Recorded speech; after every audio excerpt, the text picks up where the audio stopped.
Bom, pessoal, nós estamos conversando com as mães. Tem crianças, filhos, adolescentes com autismo. Hoje nós vamos falar com a Mírio, uma mãe que tem uma dificuldade muito grande de alimentação do seu filho. Como todas as mães autistas, vai poder falar do seu dia a dia, de como foi o diagnóstico, de como é a sua vida e por que ela virou uma empreendedora.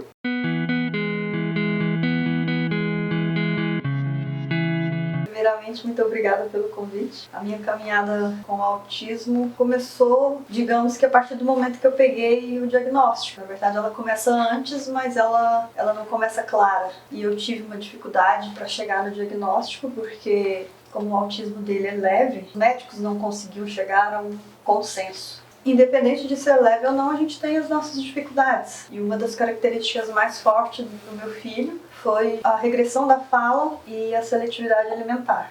Acho que mais de ano ele comeu praticamente só arroz com tomate no almoço e na janta. E eu fui observando que ele gostava muito de comidas secas e crocantes. E numa dessas descobertas, a gente se deparou com a farofa.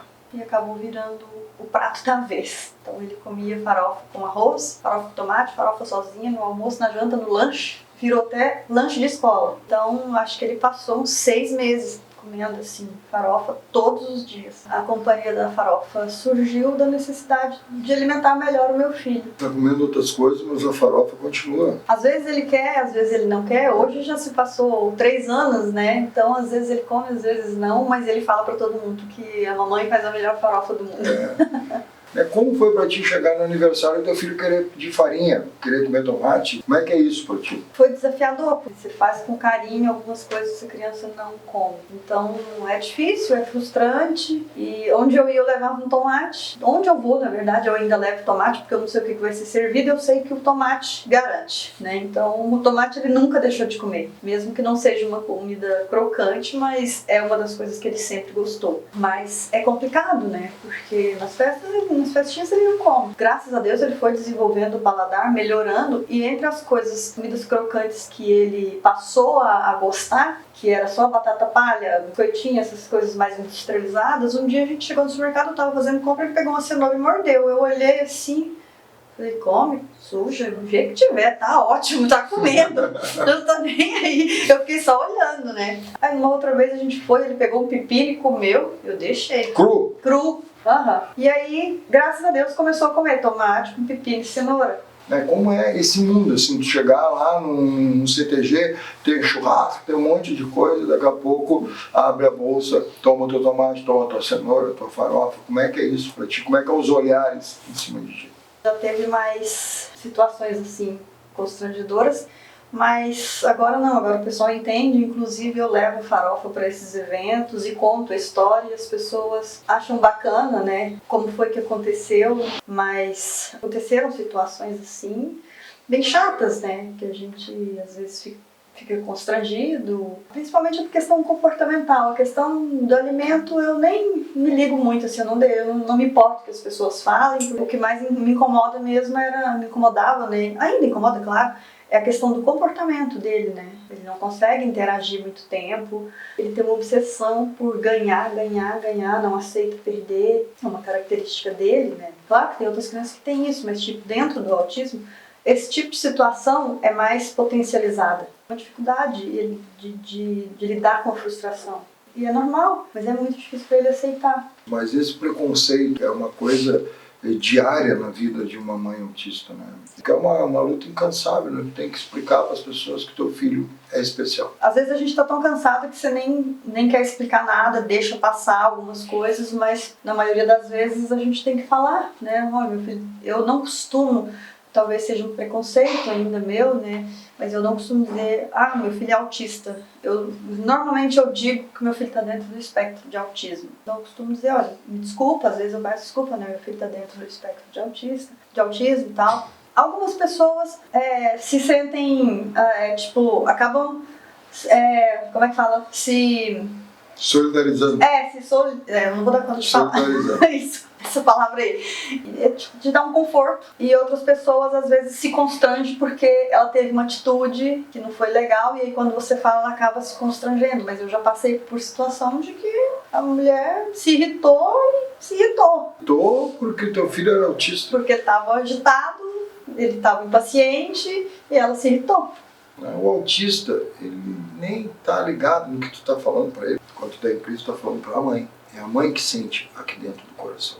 Não é ele. E como foi para ti, Miriam, a vinda para Porto Alegre? Como foi a adaptação dele aqui em Porto Alegre? Sabe que uma das dificuldades do autista é se adaptar, né? Como é que pro Luiz Fernando, a gente nunca teve rotina. Eles gostam muito de rotina. E a gente nunca teve rotina parada, vamos dizer assim. Porque a nossa rotina era sempre estar andando. Ele nasceu aqui em Porto Alegre, a gente morava na África, então ele voltou com 3 meses para a África e de 3 a 4 meses a gente estava viajando. E quando eu comecei a observar o comportamento dele, né, ali com 10 meses, meio agitado e tudo, o pediatra dele me disse, é muito normal essa atitude dele ser agitado, porque vocês não têm rotina.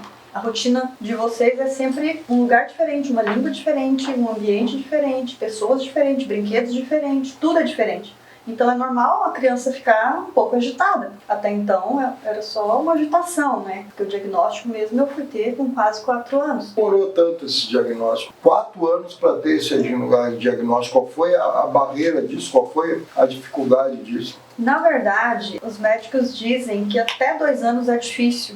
Se não é um autismo severo, é difícil chegar a um diagnóstico de autismo. Como o dele era muito leve, então se torna difícil. Porque pode ser e pode não ser. Então a gente vai por observação e não existe exame que comprove o autismo, né? Então qual é a dificuldade, qual é eu vou te dizer, a ânsia que carrega uma mãe nesse período do diagnóstico que é longo?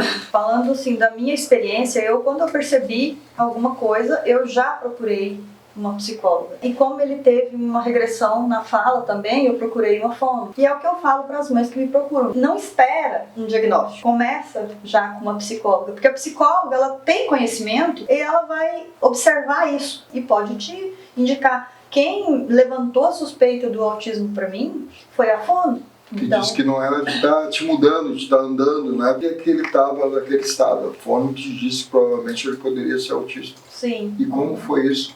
É difícil, né? Aí tu disse assim, não, vou esperar o neuro para saber ou não. Não, porque ele já estava fazendo psicoterapia, já estava fazendo a fono e ecoterapia. Na verdade, a ecoterapia foi assim, eu levei ele para fazer uma aula experimental de hipismo. E foi 5 minutos dele montado no cavalo, a instrutora falou assim, o caso dele não é para mim, procura uma ecoterapia. A instrutora de hipismo? A instrutora de hipismo. Por quê? Por causa da coragem que ele teve. A teima dele, a resistência dele e a coragem de pular do cavalo. Sim, do nada. Ele vinha andando no cavalo, simplesmente pegou e pulou. Ela instruía a criança. Ele não fazia. E aí ela falou assim, mas a tia tá falando pra você fazer isso, por que você não faz? Ele olhou pra ela e pulou do cavalo. Ela assustou a mídia, não pode ter esse comportamento. Eu trabalho sozinha porque é hipismo. Crianças normalmente não fazem isso, então você vai ter que procurar uma ecoterapia, porque lá tem um instrutor de um lado e um outro do outro. Foram essas 2 pessoas que começaram a me indicar para fazer outras terapias. Miriam, como foi uma fono e uma treinadora dizer para ti que o teu filho precisava de ajuda, que teu filho era provavelmente uma criança especial? É bem difícil. Principalmente, eu acho que é mais difícil ainda quando alguma amiga ou algum parente levanta a suspeita. Porque uma amiga chegou uma vez e falou assim, olha, será que ele não tem autismo? Você nega. Tanto com essas pessoas próximas, tanto com os terapeutas. Os terapeutas, elas têm um conhecimento, um nível de conhecimento, aí você já fica naquela negação, não é possível, nossa, mas não. É difícil, não é fácil, por mais que você saiba que tem alguma coisa diferente. Aceitar é difícil. A gente acaba vivendo um luto, porque aquela idealização de um filho típico, né? Não existe mais, então você vai ter que aprender a conviver com as diferenças que ele apresentar. Se eu vou ser bem honesta com você e comigo mesma, às vezes eu ainda passo por um momento de negação. E por muito tempo eu não quis levantar nenhuma bandeira. Eu comecei, quando eu peguei o diagnóstico, comecei a participar de uns grupos de pais de autistas. E aquilo me fez tão mal, porque assim, tinha uns autistas severos e eu via o sofrimento daquelas mães e eu tava muito longe de passar por aquilo, apesar de ter as minhas dificuldades. Mas eu falei, se eu ficar aqui eu vou ficar doente. Então eu parei de participar. Não sei se isso é bom, se isso é ruim, mas pra mim foi melhor não participar. Eu levava ele pra todas as terapias e tudo que era necessário, mas eu não falava muito no assunto, assim. Mas de um tempo pra cá, eu observei que tem que falar. Não dá pra... Não é omitir, mas assim, não dá pra ficar calada. Porque assim, as pessoas têm que saber. As pessoas precisam conhecer todos os lados, todas as vertentes do autismo. A amiga já foi perdoada? Claro, sim. É difícil, Sim. Né? Quando alguém de fora entra no mundo de uma mãe, dizer que é bom tu ir procurar ajuda. Então, mais uma mãe está dizendo para vocês, se você vê que teu filho é diferente, se tu vê que tem uma dificuldade, procura uma orientação. Obrigado, Miriam. E quando for fazer um churrasquinho, aquele empinzinho, ou quiser fazer uma carninha só assim com molho mesmo, e botar uma farinha, uma galinha com farinha, procure aí a Miriam, que virou uma grande farofeira. Com muito orgulho. Com muito orgulho em prol do seu filho. Até mais, pessoal. Valeu, obrigadão.